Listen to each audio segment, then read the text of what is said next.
Formula One returns to America for the first time since 1991. The new Indianapolis circuit incorporates a section of the famous oval.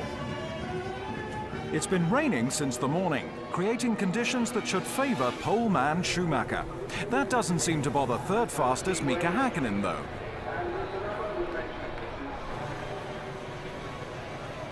Coulthard starts from second position but wastes his qualifying efforts by jumping the start.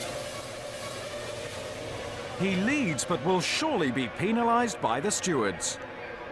The McLaren garage face up to the inevitable as Coulthard leads from Schumacher, Häkkinen, Barrichello and Trulli.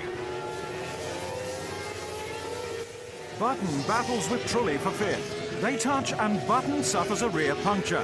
That's their second coming together in 3 races. Eddie Jordan looks on as Trulli suffers the same fate. Barrichello is the first of the front runners to change to dry tyres. Expect the rest to follow. Schumacher is right on Coulthard's tail around the super-fast banking. Coulthard should be penalised soon, but that won't hold the German back. He moves around the outside of Coulthard. The Scot is doing his best to stay in front, but Schumacher takes the lead. Häkkinen decides the dry tyres will be a big help in his quest to hold on to his championship lead. The Finn was third, but rejoins behind the Minardis, who have yet to stop. Ron Dennis puts on a brave face as Coulthard receives a 10-second penalty for his premature getaway. The Scot is anxious to make up for lost time and almost collides with De La Rosa's arrows. Dry tyres on a still slippery track explains the Finn's inability to stay ahead of Gaston Mazzacane.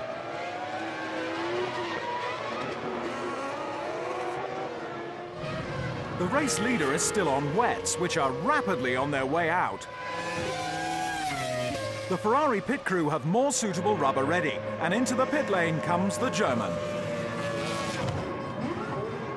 Häkkinen is now up to second place, putting pressure on Schumacher. The Germans' pit crew are their usual efficient selves and get their #1 driver out in plenty of time.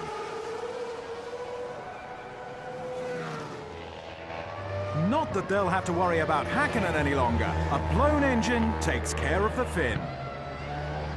Häkkinen's retirement has serious implications for the Drivers' Championship. If Schumacher wins here, then he will lead the title race into Japan. Ralf Schumacher is in from second position, promoted as a result of Häkkinen's retirement. This stop drops him down the order.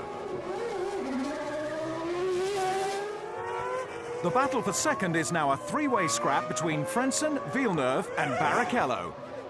Villeneuve puts the power down too early and the former Indy 500 winner pays the price. Mazzacane is racing out of his skin, but his braking leaves much to be desired.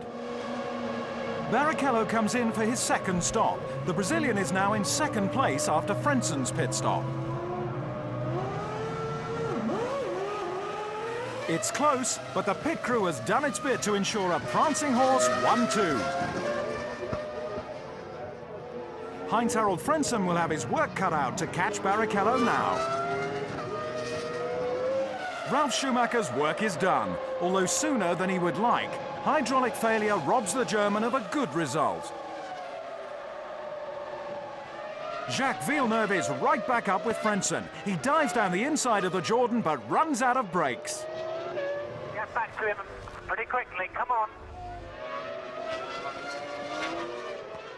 Michael Schumacher could do with a wake-up call as his concentration drops for a second.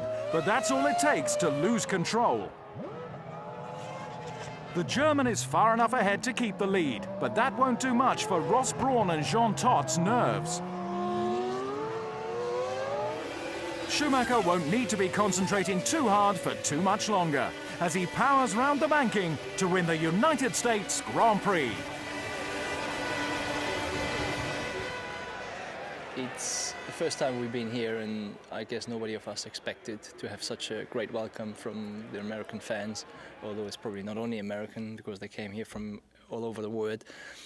But seeing so many people here celebrating with us this victory, 1-2 for Ferrari, it's, yeah, the best. Michael Schumacher's 7th win of the season is also Ferrari's 3rd 1-2 finish. Jordan are back on song, tasting champagne for the first time this season.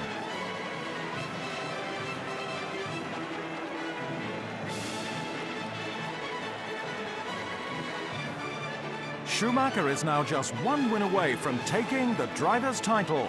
Can Häkkinen stop him again in Japan?